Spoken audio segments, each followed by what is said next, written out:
Mga igsuon, mga anak sa Diyos. Kahinumdum pa ba mo sa movie nga Armageddon? Girelease ni niadtong tuig 1998. Pila inyong edad ani? Ang istorya niini mahitungod sa usa ka asteroid nga mubangga sa atong planeta ug ang bugtong paagi aron mapugngan ni mo ang pagdrill sa ibabaw sa atong planeta o pagpabuto sa usa ka nuclear bomb. Enter the Dragon ang karakter ni Bruce Willis nga si Harry Stamper nga usa ka driller. Kinsa mitugot nga siya ang mangulo sa peligroso nga misyon dito sa kawanangan in one condition, basta makadala siya sa iyang kaugalingon nga hotshot crew. Ug mao ni ang nagdalag interes sa salida. Lakip sa iyang crew mao si EJ, ang karakter ni Ben Affleck nga wala kayo nagustuhan ni Harry alang sa iyang anak nga babae nga maoy karakter ni Liv Tyler. Naghatag pa jud og gibugaton sa maong movie mo ang soundtrack niini nga I Don't Want to Miss a Thing sa banda nga Aerosmith. I Don't Want to Miss a Thing. Sa maong kanta usab, gisaysay ang pamati sa usa ka tawo nga mahadlok mawad-an sa iyang minahal. Kahinumdum mo sa lyric sa maong kanta, dili lang kumukanta aron dili ta makapiright. I could stay awake just to hear you breathing. Watch you smile while you were sleeping. I could stay awake just to hear you breathing. Watch you smile while you are sleeping. Tiaw mo na, sugot ka, mabilar, maminaw lang sa iyang hagok, samtang siya natulog. Tiaw mo na, sugot ka, mabilar, basta malantaw lang nimo iyang butan matulog, nagpahiyom nga dagway. I don't want to miss a thing. Dili ko gusto nga mawala ang bisan usa ka butang samtang nag-uban pa ta. I don't want to miss a thing. Apan kung atong tan-awon ug lawom, kini ganing kahadlok sa tawo nga mawala ang imong minahal, labi na ang mahal nimo sa kinabuhi, dili lang gyud ni siya pang movie. Mao ni ang kahadlok nato kung naata atubangan sa katalagman, kung naata atubangan sa kagubot, kung naata atubangan sa kahadlok. Samara sa pagtan-aw nato karon sa kalibutan nga murag napuno na sa mga Armageddon-like nga mga panghitabo, mga gubat, mga krisis, linog, bagyo, ug uban pa mga dili maayong panghitabo nga nagpakita nga in the end wala gyud tay control bisan sa atong kinabuhi. Ani ay sama niini nga giatubang ni Jesus. Dito sa Jerusalem, ang mga tao, nindot kayo ang ilang tanaw sa temple. Ang mga bato, ang mga halad, ang kanindot sa structure sa temple. Apan si Jesus mingon nga, muabot ang adlaw nga kinitanan, mawala. Murag Armageddon. Pero sayop ta kung huna-hunaon nato nga gusto ni Jesus pahadlokon ang mga tao. Ang tinuod, gusto niya nga pahugtan ang ilang kasing-kasing aron makaandam sila sa tinuod nga pagsulay, ang pagsulay sa pagtuo. Unsay makutlo nato karong adlaw? Unang punto, ang atong pagsalig kanunay natong ibutang sa Dios, dili sa mga butang nga mulabay lang o mawala. Ang ebanghelyo nagpadayag nga bisan unsa kanindot ang templo, ang simbolo sa dakong relihiyon sa Israel. Giingnan sila ni Jesus nga walay bato nga magpabilin sa ibabaw sa usapod ka bato. Pasabot, mapatag siya. Bottom line is, ang Ginoo nag-ingon nga ang atong pagsalig dili nato ibutang sa mga butang nga matunaw kundi sa Dios nga dili matunaw. Mao bitaw ang gisulti ni sa Salmo, God is our refuge and strength, a very present help in trouble. Psalm 46:1. Ang Dios mao ang atong dalampanan og kusog, usa ka tabang nga kanunay anaa diha sa mga kalisdanan. Gisulti ni Jesus nga mag-abot ang giyera, ang linog, ang gutom, ang mga kalamidad, ang mga talan-awong kuyaw ug makahadlok. Para sa uban, kini murag timaan nga daw tapos nagjud ang tanan. Pero si Jesus klaro, dili pa kana ang katapusan.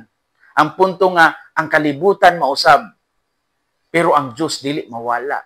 Ang tanan nga mga katalagman mulabay apan dili kini timaan nga ang Dios wala, kundili timaan nga kinahanglan ta mo ila kung kinsa gyud ang atong gisandigan.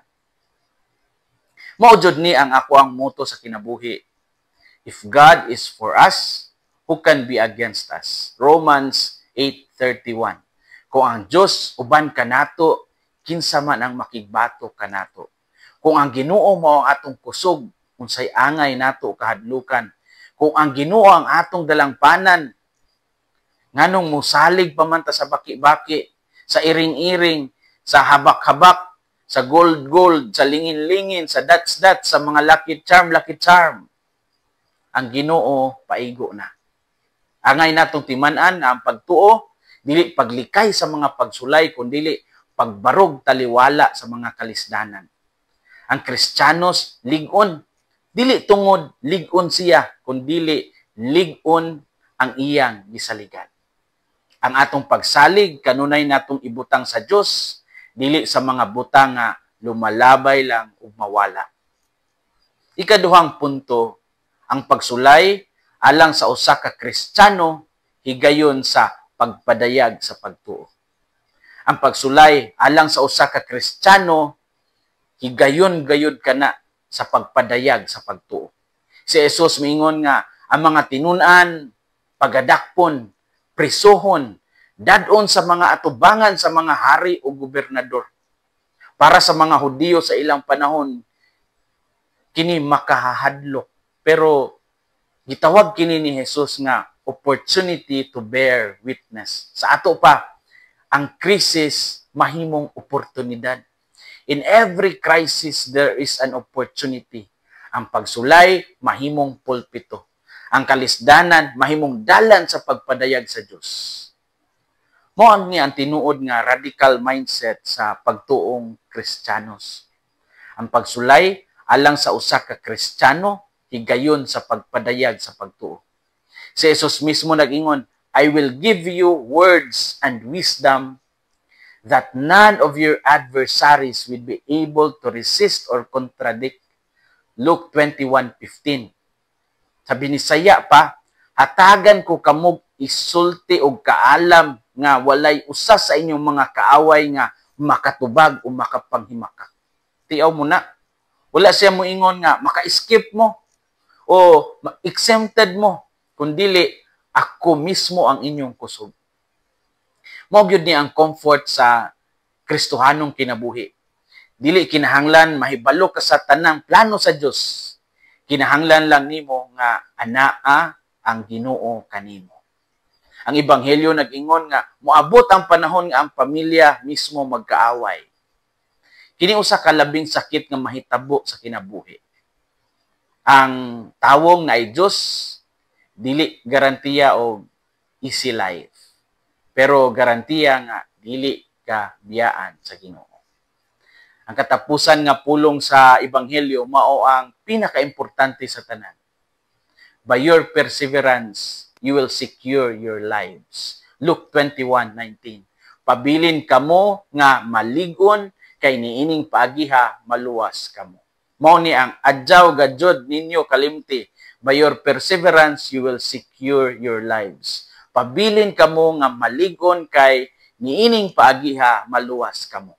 Ang tinuod nga Kristohanong kadaugan dili makita sa paglikay sa problema kundi sa paglahutay. Mao bitaw giingon ni Santiago that testing of your faith produces perseverance. James 1:3. Ang pagsulay alang sa usa ka Kristiyano higayon sa pagpadayag sa pagtuo. Story time. Sa paglunop sa Cebu, daghang kayo tag nakita nga makapaluya o makapahadlok ng mga litrato o mga video. Pero adunay usa ka Facebook post nga nakapahugyaw gamay sa akong kasing-kasing. Ingon sa maong post nga sa pagdako sa tubig, hapit malumos iyang mama, hapit malumos iyang mga pagumangkon, Hapit malumos ang iyang mga igsuon human sila makorner sa kusog nga sulog. Apan ang iyang mama, sigun pa niya, walay laing gisiguro.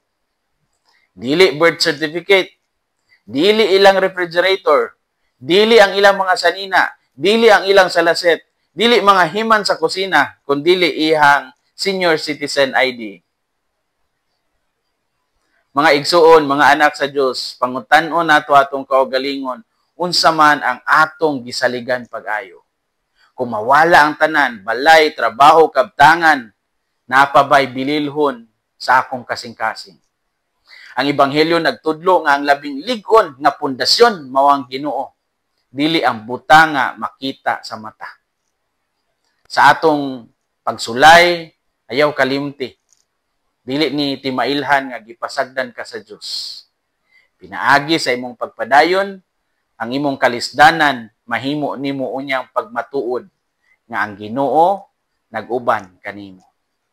Hinaot nga ang kasing-kasing ni Kristo maghari sa atong mga kasing-kasing. Kini si Father Felmar Castrodes, PLSVD, ang inyong magsisibya sa maayong balita. Gikan dinhi sa Radio Veritas Asia. Hinumdumi ang kinabuhing Kristiyano, kinabuhi sa pagserbisyo.